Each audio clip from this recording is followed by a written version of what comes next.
So I wanted to talk a little bit more about this idea of having an illness and how an illness can sometimes be an expression of something that's going on emotionally and physically inside of your body.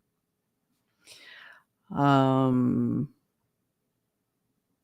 this is something that they talk about a lot in Chinese medicine.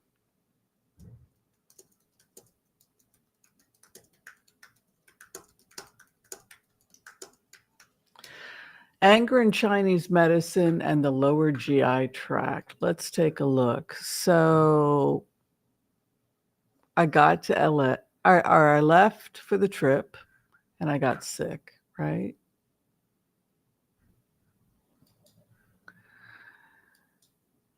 And anger is associated with wood element and can affect the stomach and spleen. The liver is responsible for internal growth and movement, both physical, emotional, and anger is a natural process to any interruption of this process. Repressed anger or too much anger can inhibit the liver's function, which can lead to emotional imbalance and feelings of frustration, aggression, resentment, and depression. This can also cause liver qi stagnation, which is when the free flow of qi in the liver meridian is affected. Symptoms of liver qi stagnation include headaches, dizziness, fatigue, chest pain, sleep disturbances, sexual dysfunction, and redness in the face. This is why the face will become red or flushed after someone consumes alcohol. Okay, so I had all those symptoms, and it went on for the entire time that I was in Japan. Now, Japan is a very conscientious culture, which means that they have to be unbelievably nice to us while we are being unbelievably rude to them because we are not as conscientious as they are. So we have to work very, very hard as Americans to even know how to behave when someone is bowing until the actual elevator door closes. And you're standing there and you don't know to even push because it's rude because the porter cannot raise his head until the elevator closes. That level of conscientious respect and sensitivity to the needs of another human being. I just came from a culture like that. Slaves are conscientious by nature because you have to think about the needs of the other person more than yourself, because if you don't, there's going to be consequences. You're not going to necessarily survive. You have to anticipate what your master wants before they do and make sure that he has it the way he likes it. And he might beat you regardless, right? Anybody who's vulnerable is in that situation. Children, women in third world countries. Somebody recently said, well, women can be narcissistic. Sure, they can. In a free society, though, a man can get up and leave the table and say, you're a narcissist, and I'd rather date a woman who's nicer. That's very different than being sold on a slave market in Islamabad into a forced marriage as an Aisha when you're 9 years old.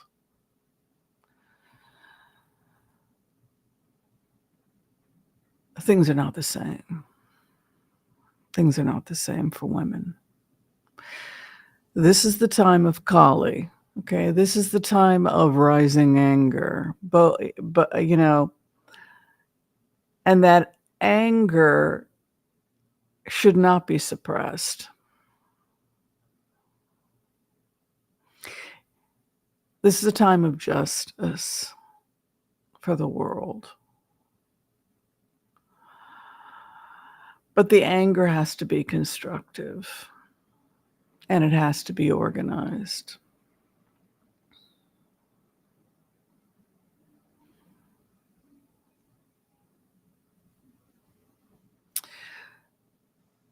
So in many African women's traditions, women were, I'll give an example, which would be the Igbo tribe of Nigeria. Men and women were equal. They had dual leadership roles. And so the female leadership would order the women from their beds if men were going to war. Similar was found in Native American tribes. I believe the Jewish tribes as well.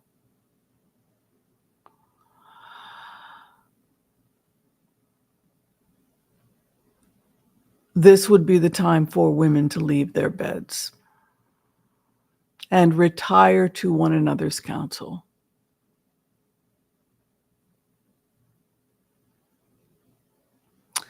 This is the first order of Kali.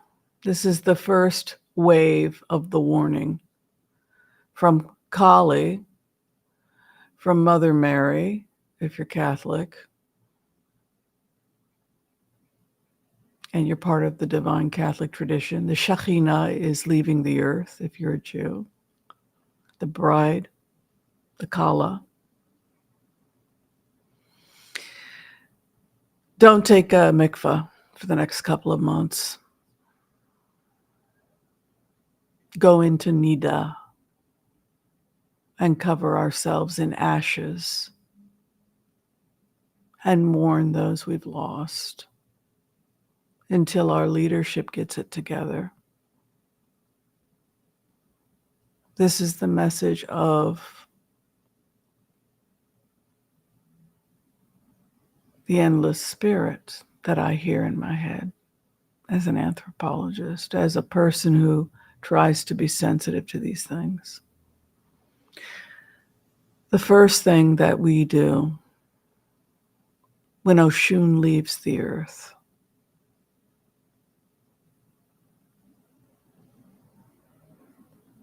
ladies, leave your beds.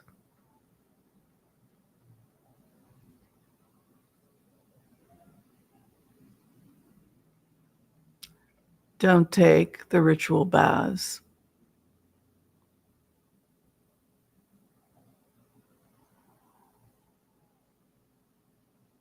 Until men repent and begin to treat us the way we deserve to be treated. You're to pay back all your loans, all the money you stole, all the child support. You're going to pay your mother back, every cent. And you're going to apologize to the women of the world. And you're going to start cleaning up the mess.